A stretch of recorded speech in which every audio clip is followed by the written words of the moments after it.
So thanks for coming, everybody. My name is Fritz Klasner. I'm with the Office of Maunakea Management, and this is the Maunakea Speaker Series. Tonight is a little bit different, as you've maybe figured out. But the Maunakea Speaker Series is a partnership between Hilo, the Hilo Physics and Astronomy Program, and the Office of Maunakea Management. Normally, we have talks about Maunakea in some fashion or another. We've had talks about geology and the climate, and yeah, hopefully we'll have, we'll certainly have more coming up in the near future. But last summer we had presentations on the Maunakea Scholars Program, which is the astronomy observatory, particularly Canada, Hawaiʻi telescopes, high school outreach program where they involve high school students in observing at the telescopes. And one of the things that came out of that was the idea of having a companion to that, which is local high school students talking not about their work at the observatories necessarily, but just their science fair projects or science and research projects in general. And so we are fortunate tonight to have 5 volunteers, maybe is the right way to do it. 5 people who we were able to convince that they would be willing to do this tonight, and want to thank them all. 4 of them are from Hilo High, and 1 very bold young woman from Waiākea as well. And they're going to talk basically, this is a little bit free-form. Normally the Maunakea Speaker Series is about an hour talk. Tonight it'll be about 10 minutes roughly for them to talk about, we didn't put a whole lot of constraints on what to talk about tonight. So roughly about 10 minutes for them to talk about either their internships or their research projects that they've been working on. Hi, my name is Hilo. This slide was from this past summer, so it does not seem completely right. But yes, I'm a senior in high school. So I am currently going to talk about my experiences at my Subaru internships that I've had for the past 3 years. I first had my internship when I was a freshman going on to sophomore.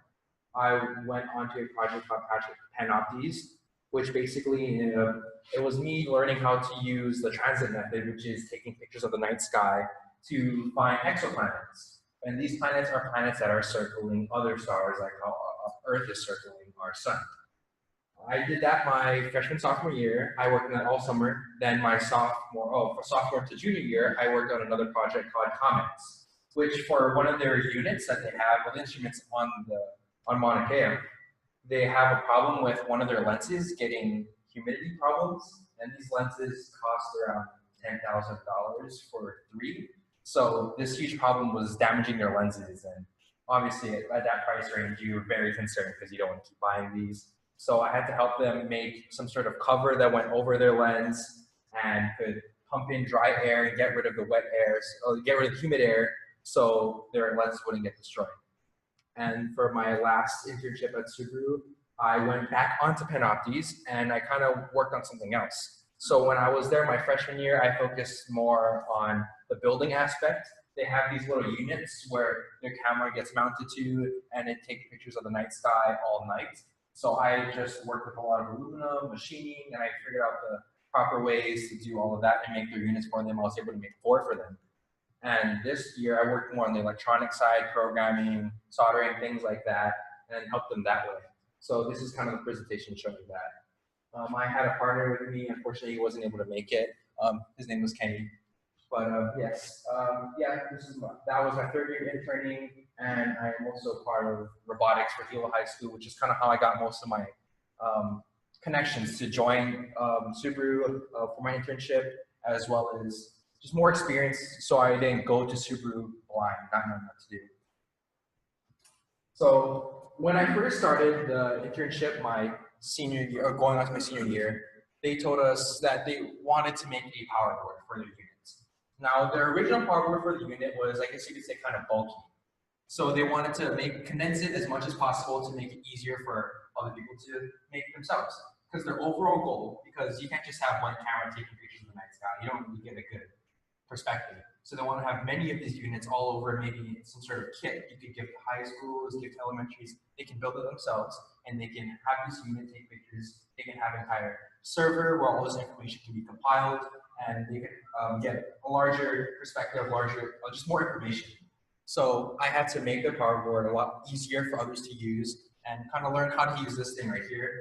This is an Arduino trucker board.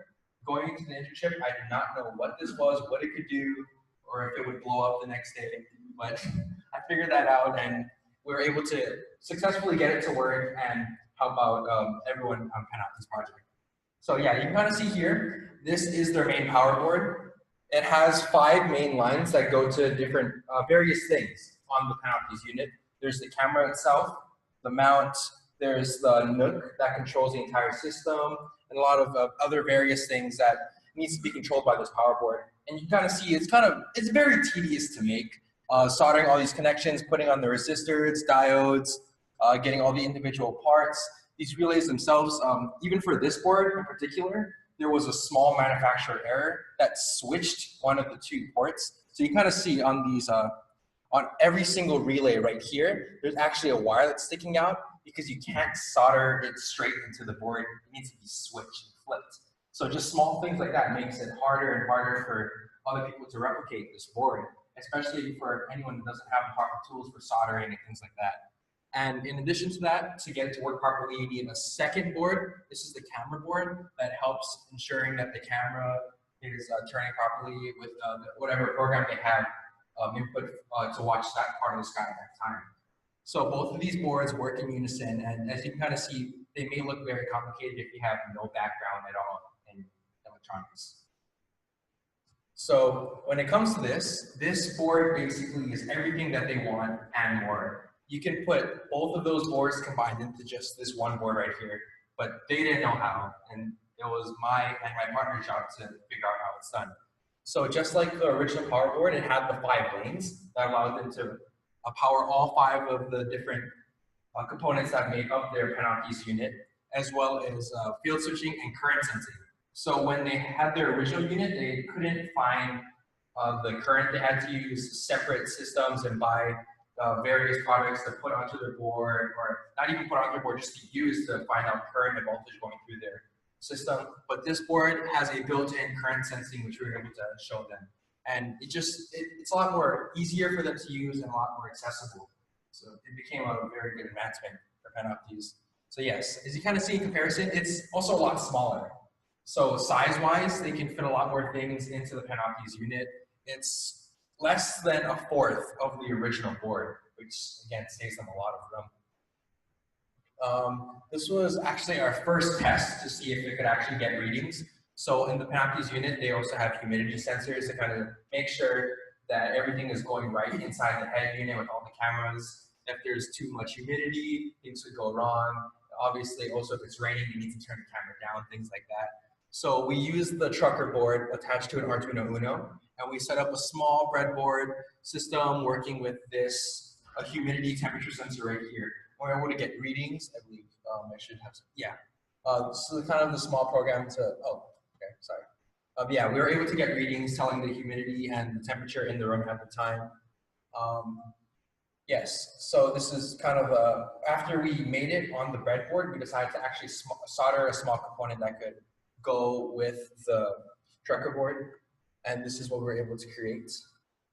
And then, yeah, this is just a very simple program. We realized that it was a lot easier than the original program we had to put on the Arduino, not the Arduino, but the original power board, so we could get everything working properly. This is just something that lets us open and close all the lanes on the trucker board. But yeah, this is, we also with the trucker board, we were able to control the mount. This is just us controlling, throwing the mount into the trucker board and kind of changing it a little bit, changing its orientation as well as powering it. And yeah. And again, I said earlier that it has voltage sensing, which is something we didn't originally have.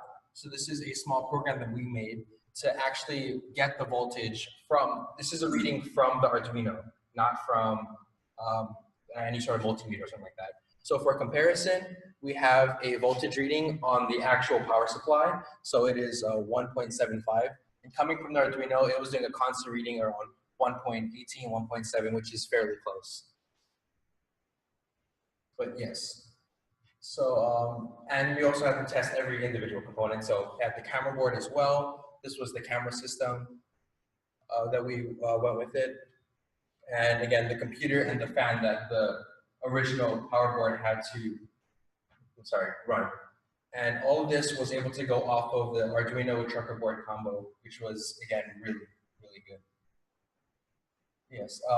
So another reason why we had to test it out, because although it can run all these systems, we had to make sure that it had enough power going through the trucker board to actually power all these things and not break on them or not dip in voltage.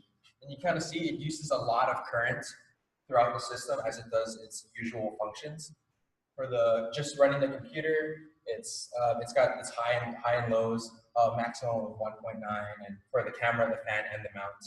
So we were able to use the trucker board, and it was able to power all these units without failing. But yes, so this was basically our finished product after our summer at Subaru. Thank you all for listening to our presentation.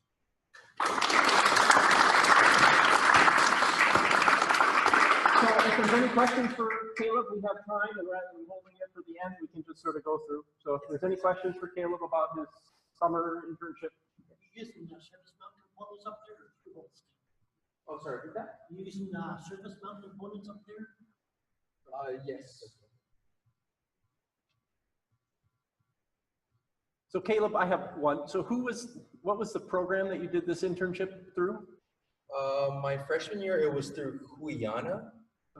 And then my sophomore and senior year, we used it via, just as community service. Okay. Our counselor was saying that Waiākea doesn't really do it as efficient as fast. So they just put it in as community service, and they did it just straight through school. Okay, just straight through the school. Yes. Okay.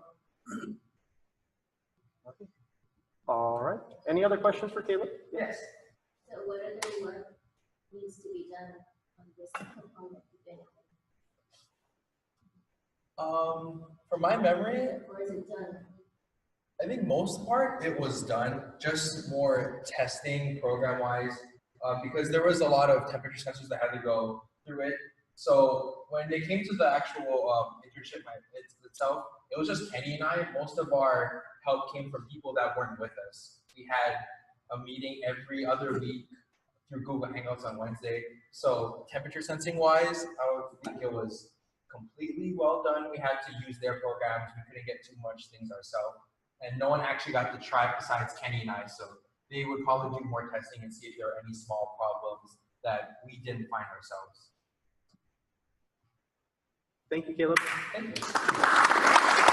Okay, Ann Nakamoto is a senior at Waiākea High School, and she's going to talk about rapid Ohia death. And with that, thank you, Ann. So I investigated how rapid Ohia death can affect carbon capture in Hawaii's ecosystem. So this is Hawaii's native forest, and this forest is made up a lot of the native Ohia tree. The Ohia is very important to the natural and cultural history of Hawaii. First of all, many other native species have evolved to be reliant on it, such as the endangered Hawaiian honeycreepers. It is also the dominant forest tree, making up 62% of Hawaii's statewide forest area, and it protects Hawaii's watershed. With a tree as crucial as the Ohia, it is very concerning when it begins to die more rapidly than ever seen before. What you see here is caused by rapid Ohia death. This fungal disease was first confirmed to be infecting Ohia trees in 2014. Since then, it has devastated 75,000 acres of forest. It is currently only located on the island of Hawaii. However, if it were to spread to the neighboring islands, it has the potential to kill trees statewide. So how can you tell if a tree has rapid Ohia death? Well, first you'll begin to notice that the crown of the tree turns brown, and the tree will die within weeks of showing symptoms. It was first thought that this disease was caused by the vascular root fungus Cerasistis fibreata. However, we now know that it's actually caused by two completely new species of Cerasistis. They're currently being called species A and species B. Species A is associated with more widespread mortality, while species B has been seen to kill fewer trees at a time and in random locations. So what this fungus does is it infects the xylem of the tree and cuts off its water supply. Here you can see that it causes dark staining in the sapwood, and the staining is arranged in a radio right. And it is thought that this disease is transmitted via infected sawdust. So when an ohia has a wound in its bark that exposes the xylem, and the sawdust gets into this wound, then the fungus can establish itself within the tree and cause disease in this way. This loss of the ohia tree would drastically change Hawaii's forests. It is no wonder that researchers mainly focus on finding a cure to this disease. However, I wanted to understand how rapid ohia death could affect Hawaii's ecosystem as a whole, with focus on carbon capture. This is because the Hawaiian Islands are an important carbon sink. We are located in the tropics, and ohia are old-growth trees. This being said, rapid ohia death is decimating this vital carbon sink as well as Hawaii's watershed and native ecosystem. I hypothesized that rapid ohia death killing ohia trees would constitute a loss of trees that could be contributing to carbon capture. In order to test this, I conducted experiments to model how rapid ohia death affects the photosynthetic processes of ohia trees. I used ohia seedlings in a laboratory setting, and I used species A because it's associated with more widespread mortality. I also chose wounding as a method of inoculation because this best models how rapid ohia death is thought to infect trees naturally in the forest. As you can see here, I have 3 groups of seedlings. The healthy group was left unaltered. The diseased group was inoculated with species A by cutting a slit in the side of its stem and inserting a filter paper disc that had the fungus growing on it. This wound was then sealed up with paraffin. Finally, the wounded group was inoculated in the same way as the diseased group, except that the filter paper disc did not have the fungus growing on it. This served as a control on the wound made to the plant in order to see whether the wound caused any change in the results. After my seedlings were inoculated, I began running trials. For each group, I removed 12 leaves in total and put them in an airtight chamber that had carbon dioxide and oxygen sensors. These monitored the changes in these gases over time. The leaves spent 20 minutes in light and 20 minutes in dark in order to model a day-night cycle. Additionally, I conducted a second round of trials in order to validate my results from the first round. I added a 20-minute light session at the end of the trial, and this was to observe the transition from dark to light. Other than that, the procedure was identical to round 1. So let's look at the data. What was most significant for round 1 was that the wounded group showed that the wound did not cause any change in photosynthetic activity. So as you can see here, this graph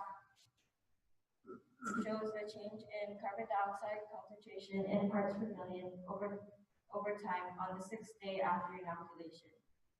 This light section of the graph represents when the leaves were in light, and the dark section represents when they were in dark. You can see the corresponding trends of photosynthesis and respiration. And you can also see that the wounded group shown in blue follows the same trend as the healthy group shown in green.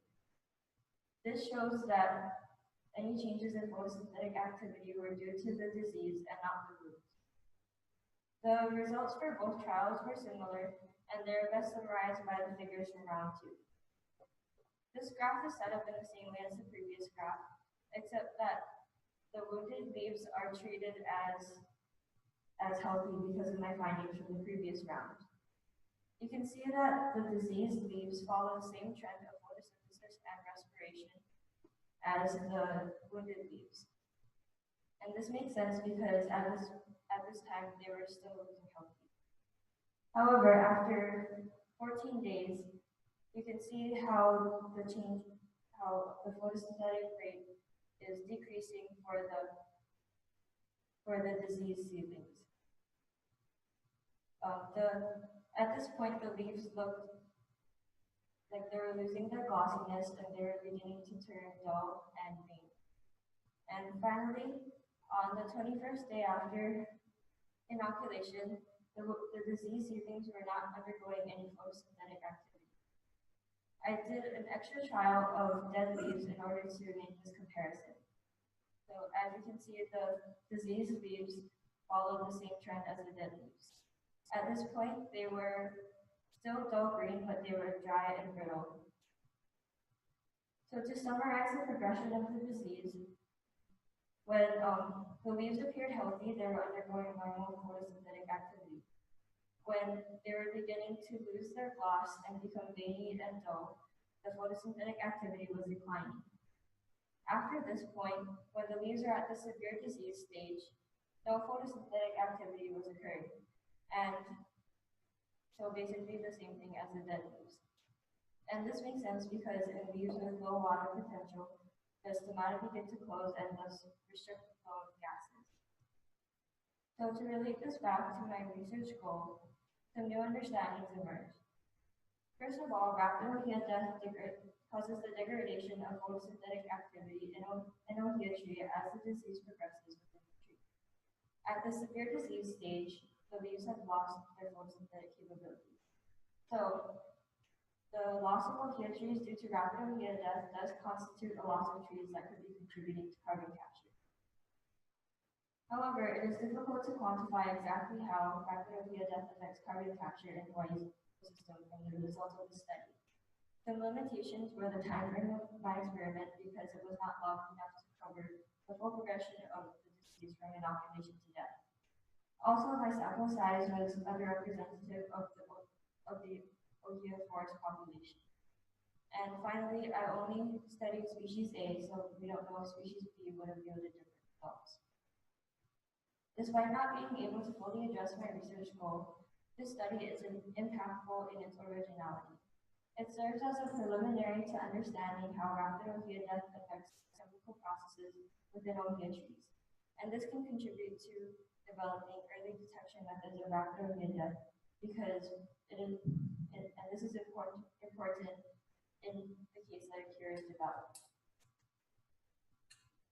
It is also, to look at the big picture, it is relevant to ask how rapid Waiākea death can affect an island ecosystem, especially when a vital carbon sink and Hawaii's watershed are at risk. Finally, this study relates the fields of plant pathology and climate science, and with more experimentation, this connection can be strengthened. So, from the study, many avenues of future work presented themselves. First of all, it would be interesting to see if different varieties of Waiākea trees are affected differently by the rapid Waiākea death disease when looking at photosynthetic activity.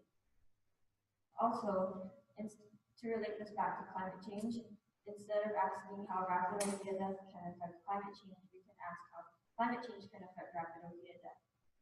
Because it can be speculated that increased global temperatures are causing an increase in the range of this disease, and also insects that can propagate the spread of this disease.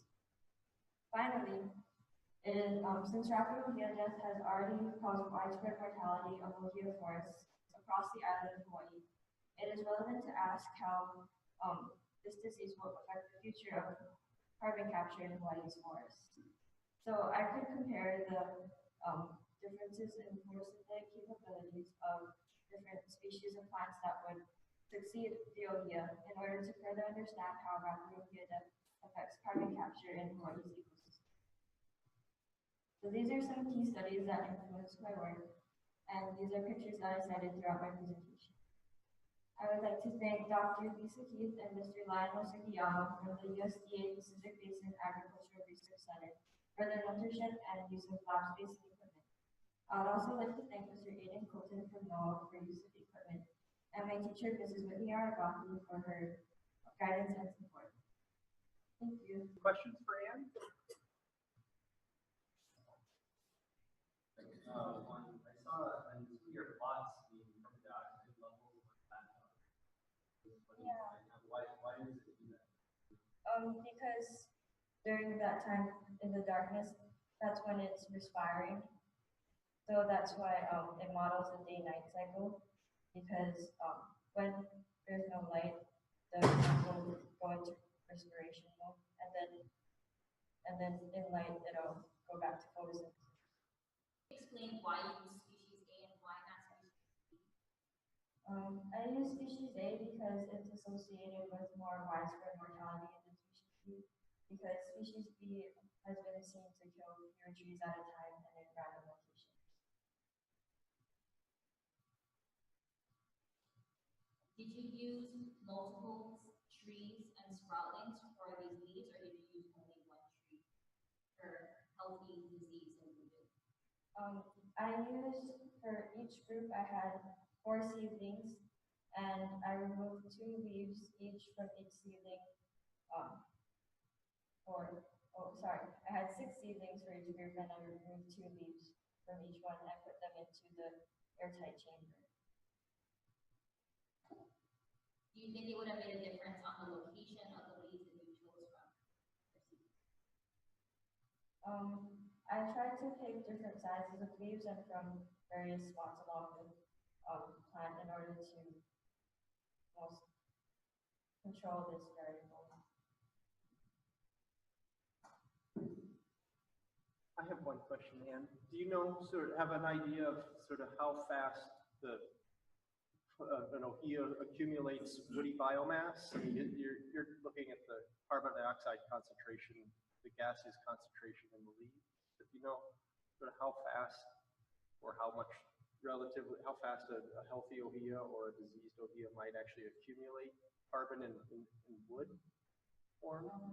No, I'm not sure. Okay. Thank you very much, Ann. Appreciate it. Thanks. Okay. Ara Uhr is a senior at Hilo High School. And I'm going to let Ara explain the rest of her project. Yeah, so my name is Ara, and my project was basically looking at the data about Hawaii's public schools and their relationship with relative participation in STEM programs. So these factors would include like community population, school size, amount of free or reduced lunch. So the background for this project is basically came from my participation in robotics, because throughout all the robotics competitions that I've been to and the things that I've done, I started to wonder, are robotics teams primarily affected by people in the team, or are there outside factors also affecting their success? Like, would that be proximity to a city center, proximity to sponsors, or something else? Unfortunately, I wasn't able to pursue this path, but through that research, I was able to come upon my current study, which looked at specifically Hawaii's public high schools and their school communities. So the purpose of this project was to get a better idea of where Hawaii's public high schools stand in relation to STEM programs. Are Hawaii's public high schools participating in these STEM programs? Are the students involved? Are they doing well? And I wanted to look at that to better understand not only how they're doing right now, but if there's any areas of weakness or strength and how we could possibly use that in the future.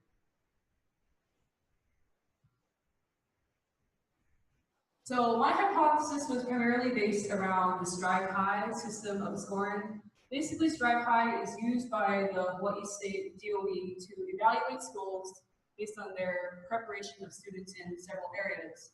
So I hypothesized that a higher score in Strive High, which is better, would mean that the students would have a higher participation in these STEM programs and that there would be more STEM programs at the schools. So you can see here that this is basically what the DOE gives out as their overview of the Strive High. There's several different factors that they account for, so achievement, growth, readiness, and achievement gap, and they put all of their analysis of each school into a single score. And each year they look at schools and they basically give a report about how that school is doing, not only educationally wise, but also like their school facilities, their teachers, and yeah. So Stripe High is also designed to evaluate how well schools are doing at getting students through the educational pipeline from high school into college and beyond, and community readiness. So STEM programs, these are basically activities that aim to engage people in some sort of related STEM area. So this could range from robotics to science fair to science quiz bowls, science Olympiad, etc. But basically getting people involved in these programs and getting them engaged before they have to make a decision about what to major in or what job to go into. So I know that there's a wide range of ages, a wide range of STEM programs that people can get involved in at different times. But I was looking at primarily the high school level STEM programs. So besides looking at the information released by the DOE about Hawaii's public high schools, I also looked at information about these STEM programs that was available. And unfortunately, this information was a bit limited because of there being not a good database for this information. So I did what I could through online research and through contacting organizations, but the primary sources that were the most reliable and gave you the most data were the Hawaiʻi State Science Olympiad, the first and next robotics programs, the Waiākea, period. Of course, there are other programs related or similar to these, but they just didn't have the same level of documentation and availability. These were the 4 that I looked at. And to analyze this data, I just used basic data analysis techniques. I did use a program called RapidMiner to try to do some more advanced analysis. RapidMiner is basically a data mining software that would allow you to make a pathway to look at the various connections between your factors and different data points. So most of my analysis came from the trend lines and R-squared values. And after analyzing the data, of the 13 factors that I looked at, 10 of them had an R-squared value below 10%, and only one had one that was above 20%. That was the highest one. And that one also happened to be the percent meeting HSA math standards. So these are some of the graphs that I made. So here you can see a bar graph of participation of schools in the STEM programs, so the distribution, how many schools participate in 0 programs to 4 programs. The distribution isn't exactly, doesn't really have a pattern to it, but that would probably be because of the limited amount of programs that I was able to look at because of the data available. And here you can see how many schools are participating in each particular STEM program. So actually it's about equal throughout Science Olympiad, the robotics, and the math league. And then these are some of the graphs for factors. So this is the Stripe High index score versus the number of STEM programs each school is involved in. And as you can see, numbers are very scattered up and down, but there is a general upwards incline, if you want to say that. And then percent meeting HSA math standards, percent meeting the science standards, and of course participation versus percent of the student body receiving a free or reduced lunch, and versus school community population. So basically similar factors to those were also compared, and not all of them showed such a positive correlation with the data. Most of them didn't really have any correlation, but those were the highest correlations that I could find. And my hypothesis was actually not supported. The Stripe High score was not a good indicator of participation in STEM programs or student success in those programs. And because of this being like a preliminary sort of research and the small sample size, there were several flaws in this, including, of course, the amount of data that I was able to access and to take into account, and the amount of participation that I was able to take into account. In the future, I would have liked to not only have access to how many programs each school is participating in. So like science fair and all these other things, but also look at how these schools did over a period of time and relate that to their educational facilities and differences in that.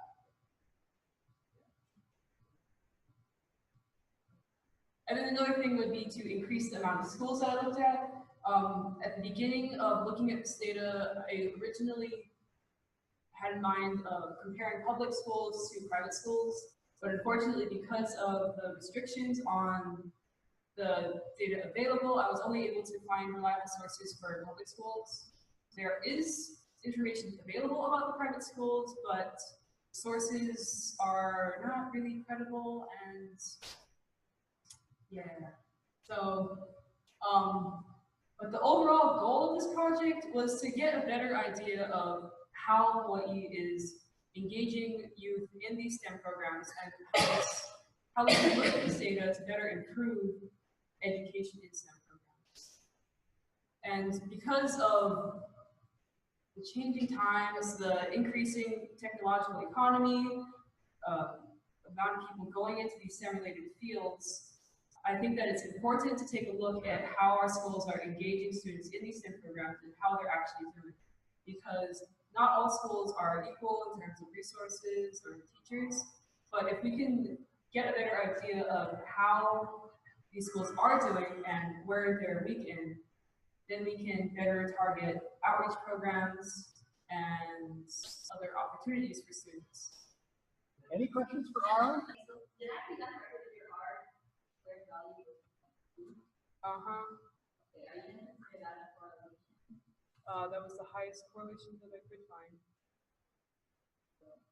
Is that, would you suggest that is a correlation when considerably low and there was a lot, seeing that there was some bias in your data?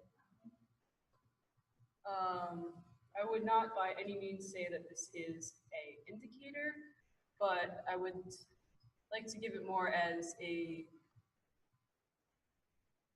attempt at understanding the data.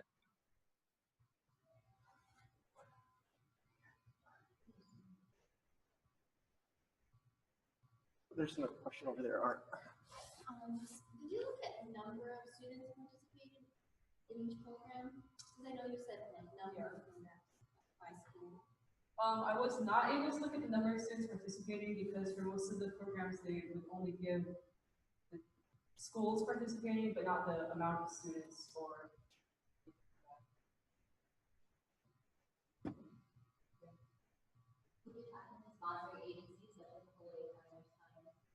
I contacted the Hawaii Academy of Science and they said that they would be working on their database and that they would give you the information in the summer. So at the time, I was not in the position to wait until summer to do this project, so I was not able to get that information about participation overall, what they had access to. Thank you, Ara. Okay, next up is Jared Goodwin. I saw Jared's talk about a little over a year ago in actually Miss D's science class at Hilo High, and his presentation was one of those that sort of spawned the idea that maybe this was something that we could do here as part of the Maunakea speaker series, because it's along the lines of place-based research here on the island, and he did a really nice job. And so thank you, Jared, because you can take credit for getting it back here tonight and for bringing your friends along. So thank you, Jared. Good evening, everyone. So my name is Jared Goodwin. I'm a junior at Hilo High School. This is pretty much my 4th year of science fair, going into my 5th. I've been working on soil projects for the past 3 years, all 3 of which have been with my mentor, Dr. Steve Lundblad at the University of Hawaii Hilo Geology Department. And for the past 2 years, going on to 3, I've been focusing mainly on my soil project, which associates arsenic contamination with its possible movement in soil due to the tsunami from 1960. And so as a bit of an introduction, there are a few questions that one should ask themselves. One of them is, do you know what arsenic is? Arsenic is a heavy metal, which and basically means in high amounts can be very toxic to one's health. Do you know what red arsenic poses to your health? So there are long-term and short-term effects which arsenic are associated with human health. Short-term effects can usually be pointed out through skin lesions and other skin-related problems such as skin cancer.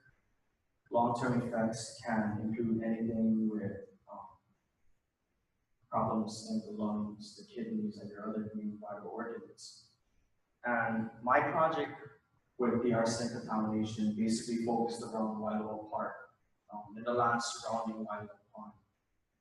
It's been 2 years since I decided to associate arsenic concentrations and the possible movement by the force of tsunami waves. And so I decided to look and see if tsunami did in fact move arsenic concentrations. And so yes, this is an overview right here. So my original study in my freshman year of high school was essentially a giant land survey of Hilo, Hawaii, not primarily specific to Waiākea Pond, but to also other land areas around Hilo town. That was more of a question of asking whether it was a yes or no question whether the tsunami had an effect on the arsenic concentrations. Moving into my second year, I formulated what I call my windshield weapon model, which I will get into in a bit. And I wanted to see if I could possibly, how should I say, describe the movement of heavy metals by tsunamis. As far as the use of arsenic in Hilo town, so Hilo did in the sugarcane era between the 1890s and the early 1930s underwent they embraced the sugar era heavily. And in this process, sugar not only served as a cash crop, but was mainly also used as building material. What is known as kenic is dry board material that is produced from this raw material known as bagasse. This material is a byproduct of sugarcane stalks that are extracted with juices and pressed. And they're put into these dry boards and they're used as building material around a lot of the homes in Hilo, Hawaii. However, these boards pose no danger to the general public because of their production. However, after their production, they're dipped in thick arsenic solutions as an anti-termite treatment. And so when these houses were later destroyed, whether it be by a tsunami or by remedial efforts or to remove a house to put new residential homes on the plot of land, that arsenic was being released directly into the soil as a result. And so the tsunami which did strike Hilo, Hawaii in 1960 was known as the Chilean tsunami. It was caused by the greatest recorded earthquake in human history with a magnitude of 9.7, recording about 13 waves, the third wave being the strongest. So tsunami waves usually have more than 8 sets, usually the second and third wave being the strongest wave. And a bit of history of why Waiākea Pond was mainly my study of land. So from 1932 to 1963, there was something known as the Flint Volcanic Production Plant. And this production plant essentially created the canic board that was dipped in these arsenic solutions. However, the byproduct of those arsenic compounds, according to Noel Fisheries in the study, from 1932 to 1963, over a 31-year period, 558 tons of those arsenic compounds were being released into Waiākea Pond via a sewer pipe. And so a lot of those contaminants have settled into sediment below the water. And so my hypothesis with this year's project, or I should say last year's project, was that locations furthest away from the embankments of the pond would contain a greater concentration of arsenic than those located nearest to the pond due to the proposed windshield weapon model. I'd like to just skip ahead to the testing map. So this here is Waiākea Pond. The canic production plant was located at this peninsula where Waiākea Villa sits currently today. Very minimal remedial action has been taken, so test results would mostly resemble what is lying beneath different layers of soil. So locations in brown are what we would call embankment sublocations. So I have 3 areas of localized testing. So area A, B, and C, and within each one there are 2 embankment sublocations, all which lie directly on the embankment. While in the green we have these outskirts sublocations, and these locations represent soil sites which are farthest away from their embankment sublocations within the area. And the red line represents the inundation zone of the 1960 tsunami. And so coming back into the methodology, so soil collection was done using core sample methods. It is very hard to use a soil auger in Hawaii's volcanic soil, as there's literally rock every 4 inches thick. So we've had to mimic this. This can be done by digging a hole out to 30.5 centimeters or 1 foot in depth. Usually you would like to have it 1 foot in diameter. We would collect from 3 distinct layers. One which is basically 0 to 7.5 centimeters, 10 to 17.5 centimeters, and 20 to the 1 foot depth. And so basically, if we look here, we can see that sedimentation has been taking place. So the behavior of arsenic in soil is known to sink at a rate of about 1 to 2 inches for every 10 years. And so my reasoning for this 1 foot depth here is to ensure that I do not leave out any possible data sets here. So after collecting the soil samples, they have to go through a process of being prepared to be tested using X-ray fluorescence technology. And so they contain a process which has them baked for between 300 to 400 degrees Fahrenheit for 3 to 4 hours. This is done to remove any moisture, any biological activity that could be going on within there for the time being. They are also mortared and pestled to a near fine dust state. This is done because the machine mostly accepts soil samples in very small quantities that are in this state of dust. And so the machine that we were using in the lab was known as XRF machine, or also X-ray fluorescence. So it uses 2 forms of X-rays, which I will get into in a bit. And they are also measured in units of parsec. And so describing how the X-ray fluorescence technology works. So here we have the X-ray tube that is within the machine, and you have here what they call your second target, or in this case, your soil sample. It is struck with primary X-rays, and as we can see here by this diagram, the incident X-ray or primary X-ray, it causes an ejected electron. And when one electron replaces that in its jump down to the energy level, you have what we call secondary X-rays, or this is known as X-ray fluorescence. This is the data that we take to figure out how many parts per million concentration are within a soil sample, and we're able to get readings of various different elements, whether it be arsenic, lead, mercury, or zinc. And we also have a pictobiome detector. Through its algorithm, it's able to calculate what's on top of its spectrum, and here we're able to get an accurate reading in parts per million. And so we can move to, or I would like to explain first what the windshield wiper model entails. So this model was designed about 2 years ago, and what this model dictates is that similar to how a windshield wiper works on the surface of a windshield car, we would think of the arsenic contaminants, whether they be here, here, or here, as water droplets on the surface of the windshield. And the tsunami wave would act as the wiper itself. And so, as I said, usually in a tsunami there are 8 or more waves, the third wave being the strongest.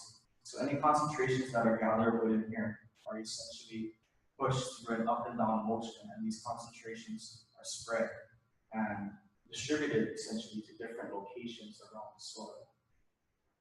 And so here I wanted to test that to see if this was in fact the case with arsenic in the soil. And so with data findings here, so there were, as I said, there were 3 localized areas. So I have outskirts and the embankment sublocations, outskirts being the farthest, and embankments being closest to the pond. And here we have their averages. So for 2 of the 3 localized areas, we have greater averages by region. So area B was recognized with 286.3 parts per million, while area C had a spike of 2,444 parts per million. The Environmental Protection Agency currently holds 20 parts per million as what they call the safe level, or if anything over that is considered to be very unsafe for human health and subject to remedial efforts. The one area which did go against my hypothesis was area A. With this, we had a slight increase on the embankments or the locations nearest to the pond, with 166 to 140. And so if we look at individual levels here, we can find that one outlier was location C1. So, and as I generally found, over the 3 layers, as layer depth increased, the average concentration of arsenic also increased. So if we go back to the map, location C1 was the area of a higher concentration and outlier. And essentially, looking at a topographic map, this plot of land is located 4 feet above sea level, while surrounding land around here, which is near the pavilions of Hilo, are around 12 feet above sea level. So their elevation essentially changes, and it creates what I would call as an indentation in the land. And a lot of the arsenic compounds can build up in here. As arsenic is found in the debris, which is carried by the tsunami waves, it's possible to say that the reason for the gathering up of all these heavy metal contaminants is due to the fact that maybe this debris was caught in a topographic disturbance. And so, getting more into the windshield wiper model, and so as we can see, I have a little windshield wiper model right here. And so the principles basically state that with this project, locations furthest away from the pond will contain a greater gradiency of arsenic concentrations. This being that these arsenic concentrations within the pond were actually taken from the pond as the pond overflowed during the process of inundation, and are pushed to locations outside the inundation zone and also furthest away. As the third wave was the strongest, whatever contaminants were pushed to the edge of the inundation zone were no longer able to be accessed by those weaker waves. And so as we have a wave coming in, we also have a wave receiving. So whatever embankments are inundated, they're essentially canceled out as the water is essentially escaping the embankment. And so from further analysis, I found that for the first year's research, for all cases, concentrations of lead and arsenic in the previous project were predominantly greater along the inundation and also outside the inundation zone. Outside the inundation zones, those levels were mainly tended to poor remedial efforts in the past. And mostly on the border, we found that there were greater concentrations, possibly due to the tsunami data sets. And coming to our final conclusions here. So area B and C were the 2 areas which agreed with the hypothesis. However, C was a major outlier, which contained an extremely hazardous level over 2,000 parts per million. The windshield wiper model, based on this preliminary data, was in agreement. However, in future steps, which is in the works as of now, we are collecting more samples to create what we would call as a hotspot map or even a contour map. This being I am able to see a gradiency between arsenic concentrations and their possible distribution by the tsunami waves. So, yeah, any questions? Yes. I noticed on your photograph, area C, the place with the most arsenic, also had a forest. Yes. In the photograph, does that mean does arsenic make forests grow or something? Is it good for plants or something? Arsenic actually acts as kind of, well, I mean, not totally related, but it acts as a parasite to the plant. So one example would be rice.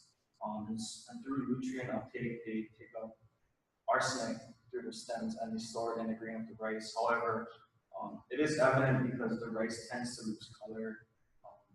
And the soil which arsenic contaminates tends to lack nutrients. So arsenic is pretty evident when in the soil. The soil is usually discolored.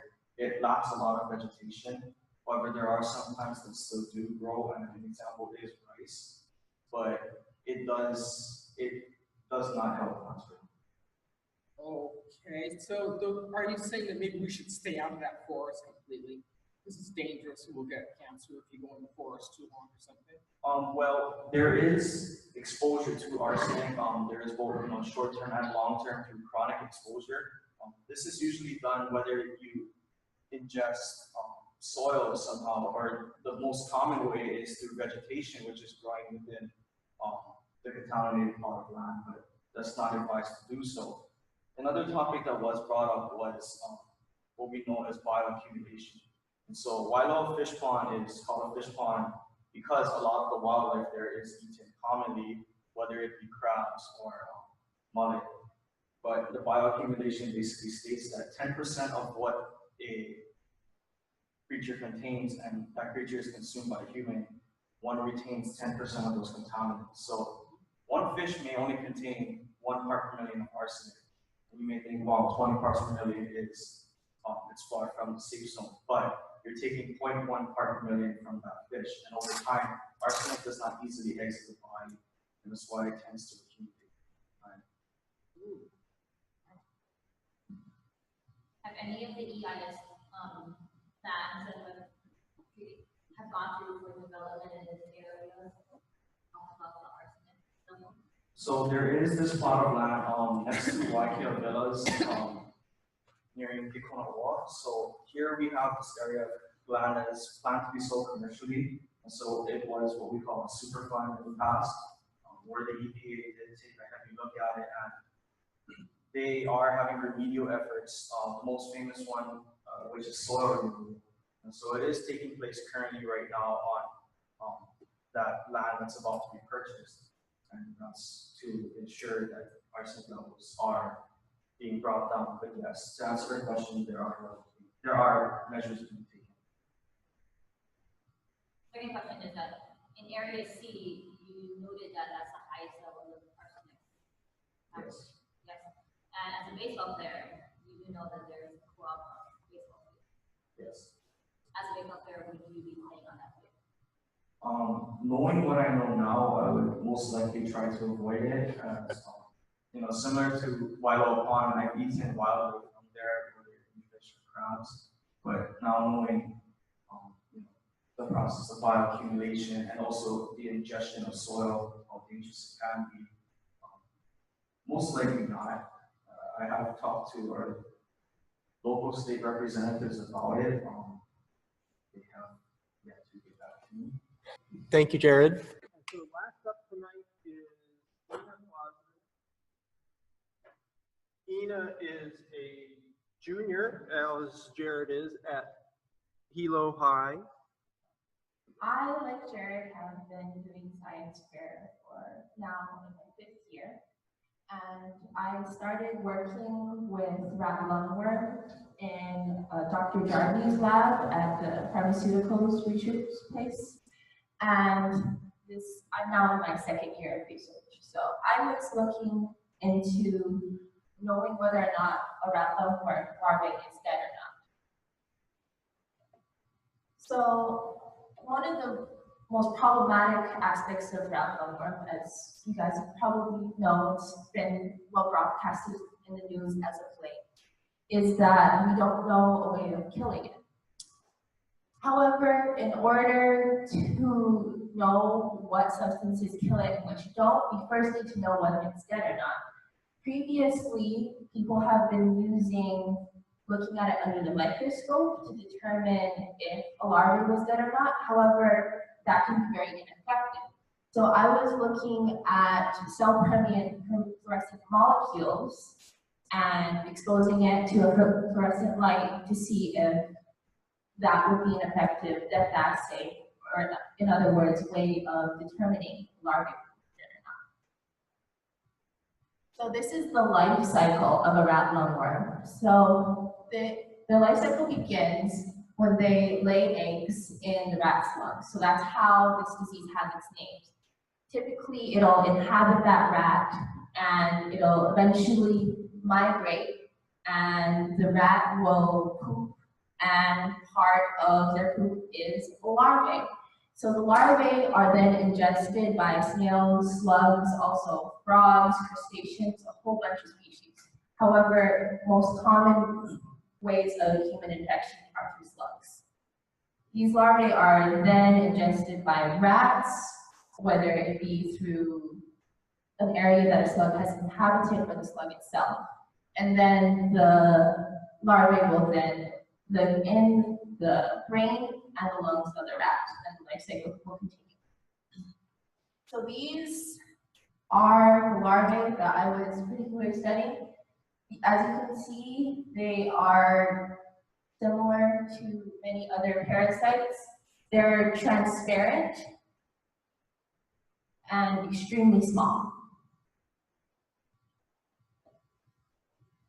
Here is some information about the epidemiology. So when a rat lungworm larvae infects a human, it will follow its life cycle similar as if we were a rat.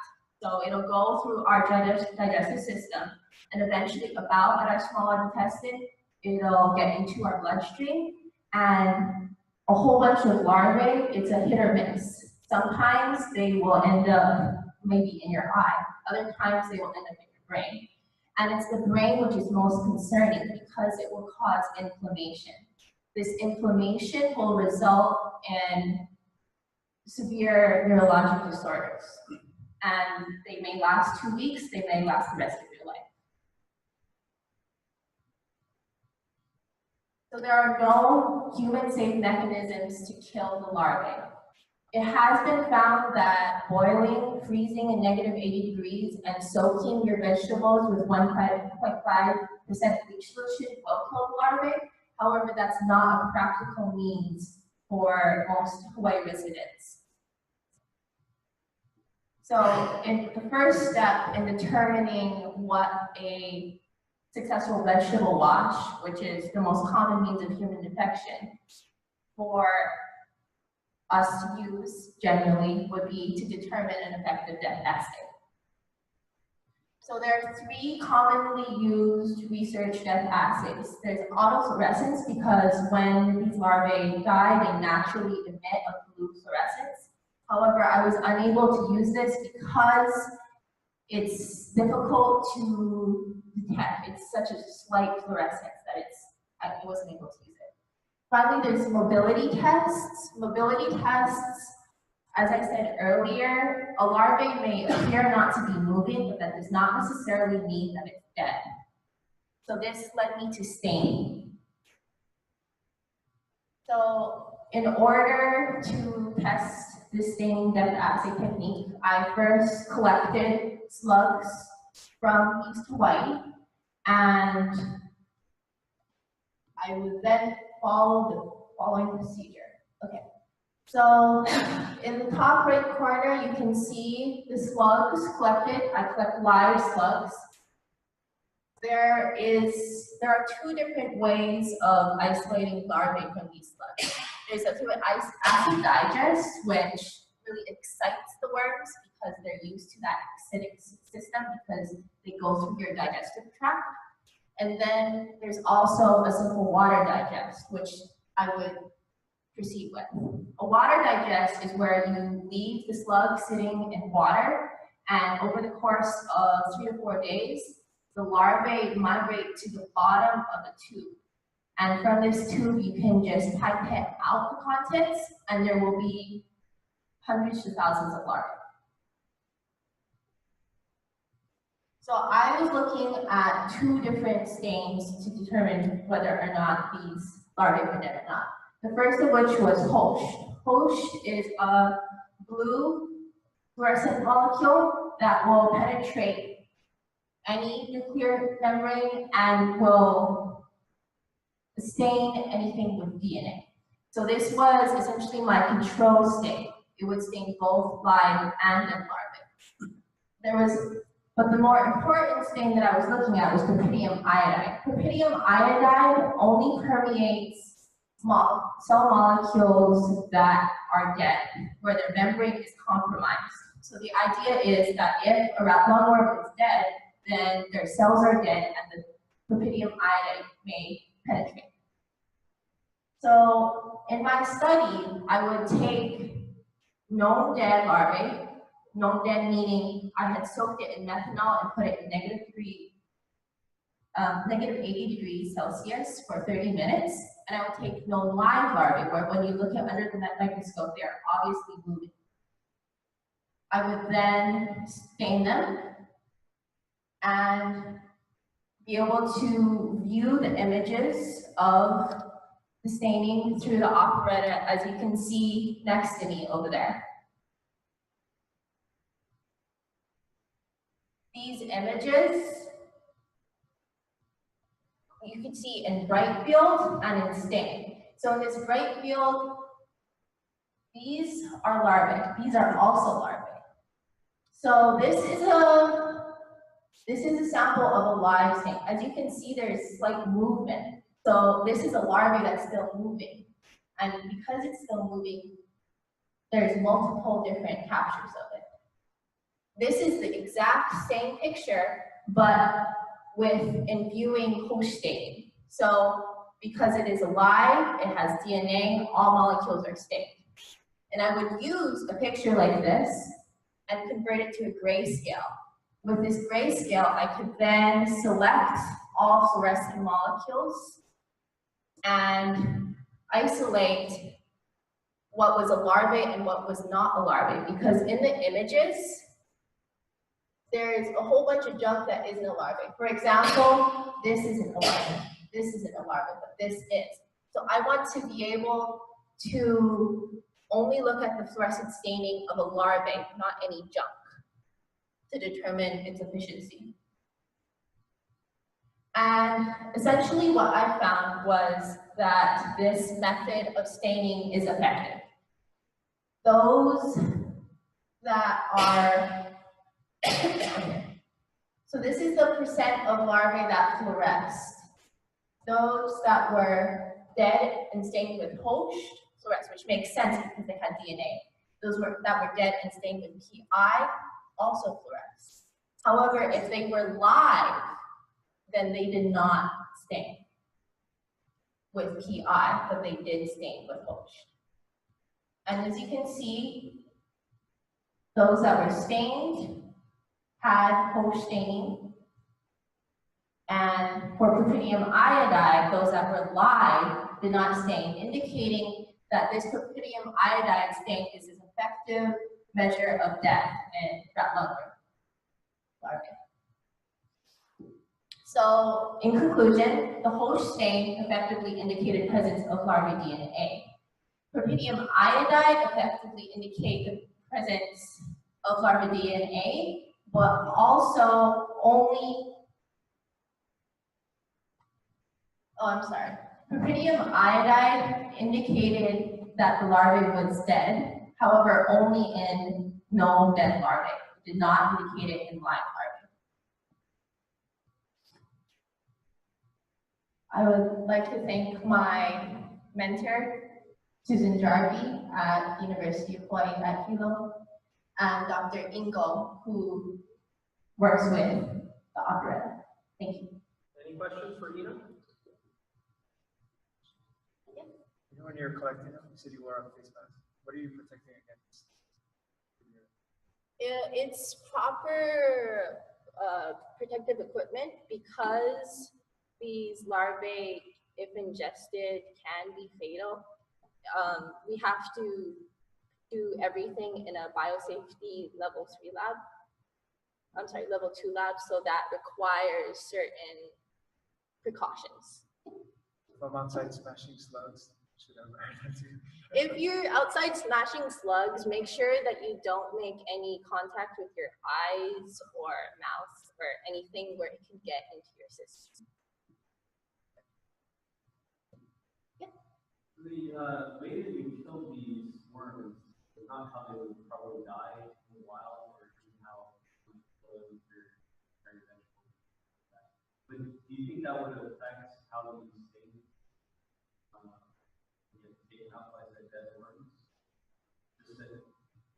Because you froze them, they're super cold, right? Yeah. Water inside the worm and froze it out. Maybe making it more permanent.